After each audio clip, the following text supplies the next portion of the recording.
کنفرانس پارلمانترها و شخصیتهای اروپایی، محکومیت تروریسم و برنامه موشکی رژیم آخوندی، حمایت از مقاومت و قیام مردم ایران. ۲۳ تیر 98 14 ژوئیه 2019 قسمت سوم.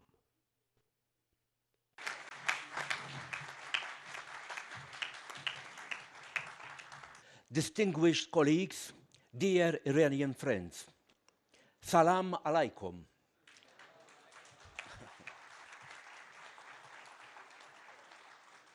I would like to thank our friends for their invitation. I want to convey the support from the Nationalist Party of Malta to the people of Iran. Last Friday, in Ashraf Tree, we heard very emotional, powerful, shocking testimonials of the victims of the Iranian regime who endured torture, who witnessed the execution of their loved ones, friends and survivors of Ashraf 1 and Camp Liberty. I'm sure I can speak on behalf of my European colleagues and say that Friday's testimonials left us all very disturbed, sad and angry, yet even more determined. I personally felt that after listening to these testimonials, now it has become much more than a matter of committed friends, supporting our Iranian friends in their fight for freedom. Listening and witnessing the extent of the brutality of the Iranian regime, for me, it has now become a personal matter. So, to our dear Ashraf, I say, your cause is our cause. Your sadness is our sadness. Your pain is our pain. And your fight is our fight. And God willing,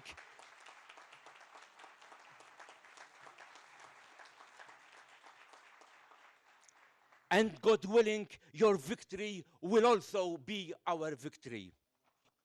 So today, I feel really humbled to be in Ashraf Tree amongst you. We salute your bravery. You are an icon to us all. You will never forget the thousands of Iranian martyrs that shed their blood, and their blood will not be shed in vain, and it will continue to nourish the fight for liberty in Iran.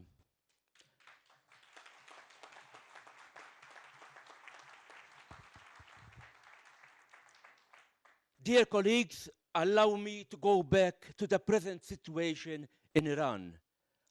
They are oppressed by one of the most brutal regimes in the world, a regime which funds terrorism and continue to threaten the world with nuclear proliferation.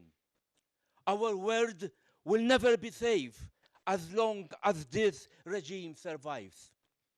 This regime is responsible for various acts of crime against humanity, which are punishable under international law.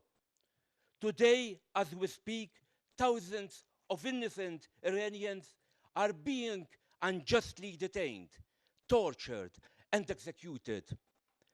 The priority in Iran has reached unprecedented levels, so much so that some Iranians have resorted to sell their body organs in order to have food on their table. This includes selling kidneys, blood plasma, bone marrow, and cornea. For instance, in 2018, the black market price for a kidney in Iran was about $3,800 United States dollars. Our presence in Albania is a testimony of our support to the people of Iran. but it is also a strong message against appeasement of this atrocious regime. We do not need proof that the Iranian regime restored to terrorism to silence its critics. We had it at our doorstep. Last year, the same event which took place in France was targeted by a deadly terrorist attack, organized and planned by the Mullah's regime.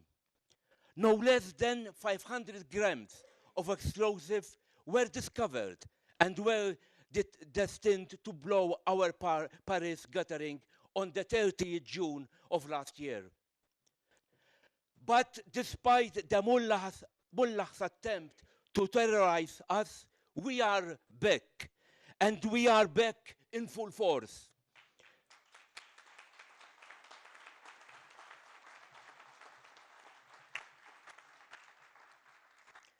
The Iranian regime terror threat directed to us only served to reinforce our determination. We will not be bullied with submission. We will continue to oppose this repressive regime until we see its end.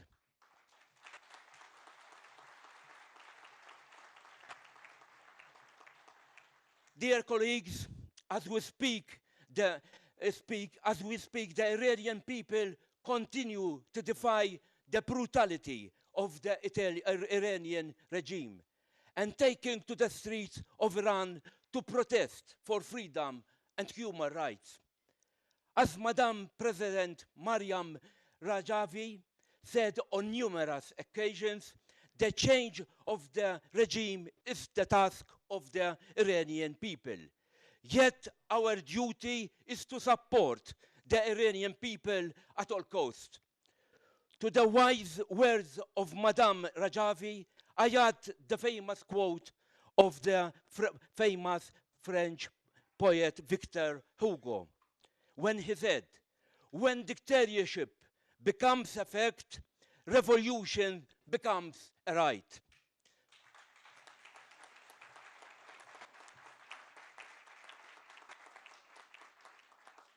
In this context, our message to the people of Iran is, we will never abandon you.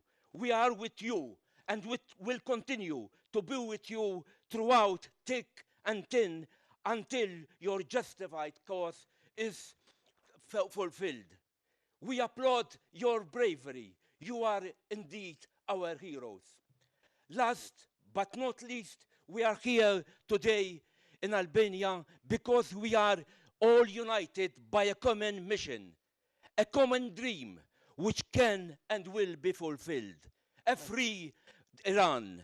Then and only then we shall rest our case. Thank you, Mr.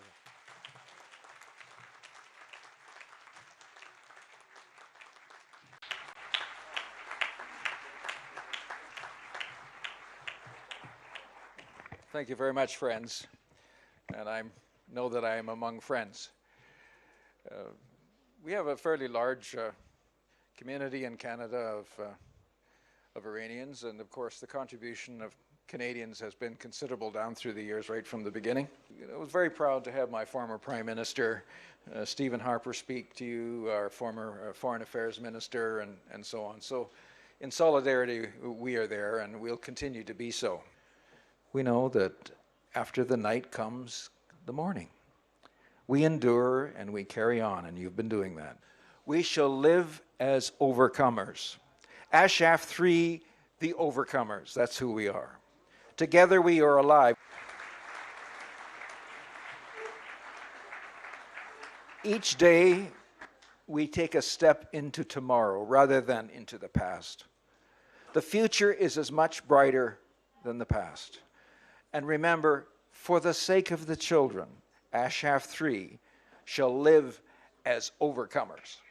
Thank you.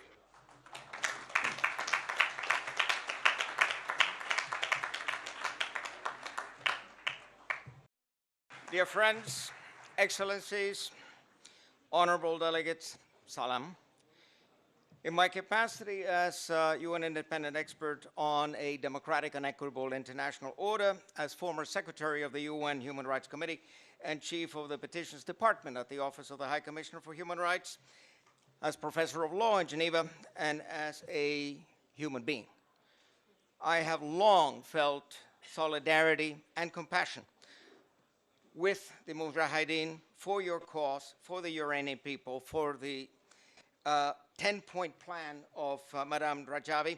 I have spoken in the Place des Nations in front of the Palais des Nations in Geneva, inside events at the Human Rights Council, and spread the word about your cause and about the inquiry into the 1988 mass executions.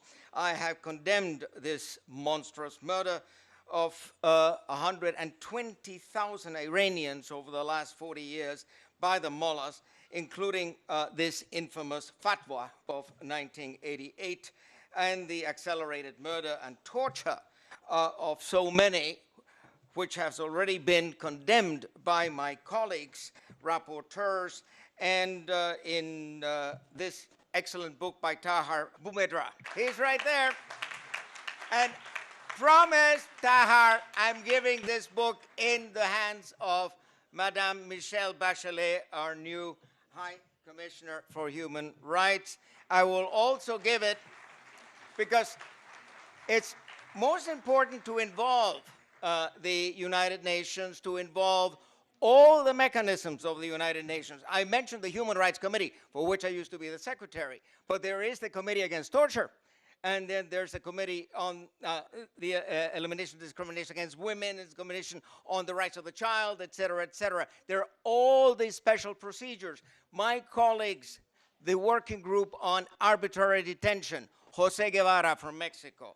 My colleague, Agnes Calamar, she is the rapporteur on summary executions. My colleague on the working group on enforced disappearances, et cetera, et cetera. All of these are concerned because the violations are so massive, so enormous, and they constitute crimes against humanity. This has been determined not only by myself, but by my predecessors and colleagues, rapporteurs, Andres Aguilar, Reynaldo Paul, Maurice Capithorn, Christoph Heinz, Ahmed Shahid, the late and very much regretted Asma Jahangir, and condemned also by other experts, the QC, Geoffrey Robertson, by Amnesty International, by the Human Rights Watch, by the Federation of Fédération Internationale des Droits de l'Homme.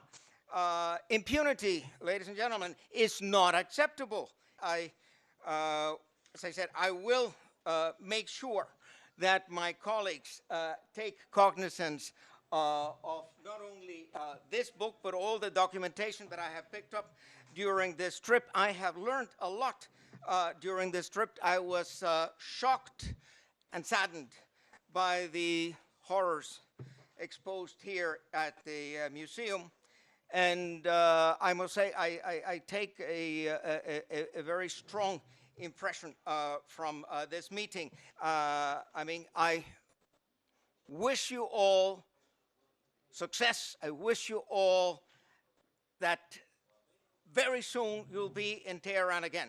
On the other hand, the way there is a difficult one, and the change must come internally in Iran, because they're not just going to roll over. The mullahs are not going to roll over. Finally, I wish you perseverance. I wish you success. I wish you peace and happiness in Iran. God bless you.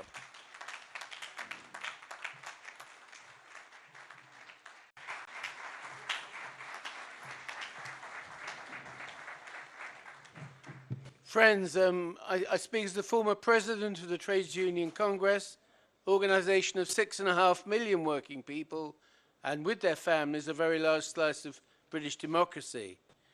We've been showing solidarity with the workers in Iran who faced very serious struggles industrially, politically, socially, economically, and the brutal repression of their industrial disputes and the brutal repression of their attempts to get even payment have been marked by international solidarity actions.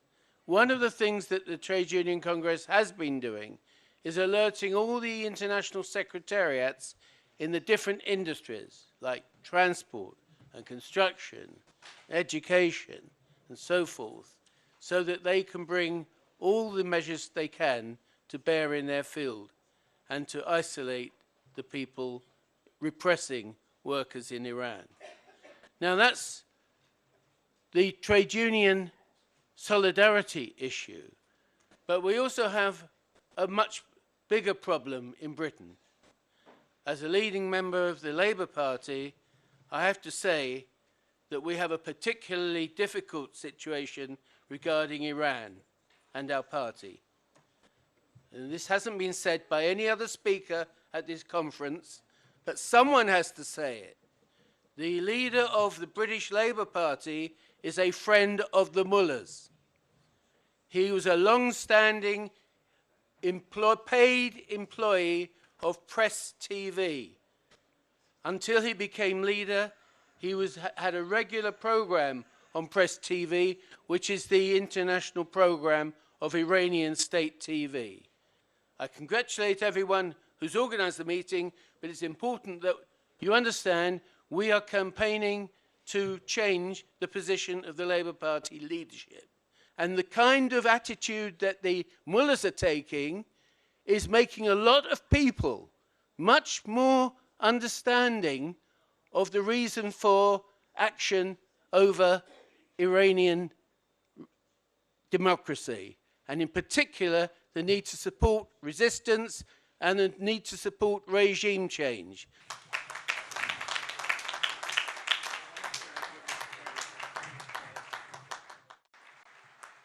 Ladies and gentlemen, I didn't think I would have this wonderful opportunity.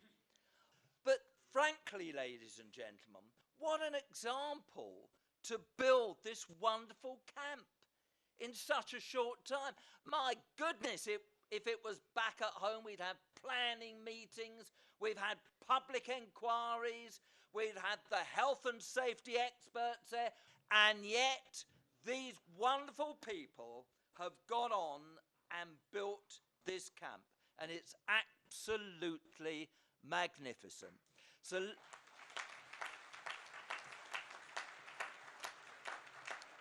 So whether it's been the conference, or dare I say, that splendid concert, which to me was just like the three tenors which they had in Rome, it's been so worthwhile as a British parliamentarian getting away from Westminster and being with real people who, if you are in politics, it's all about people making our country and the world a better place in which to live and securing freedom and justice for all Iranian people.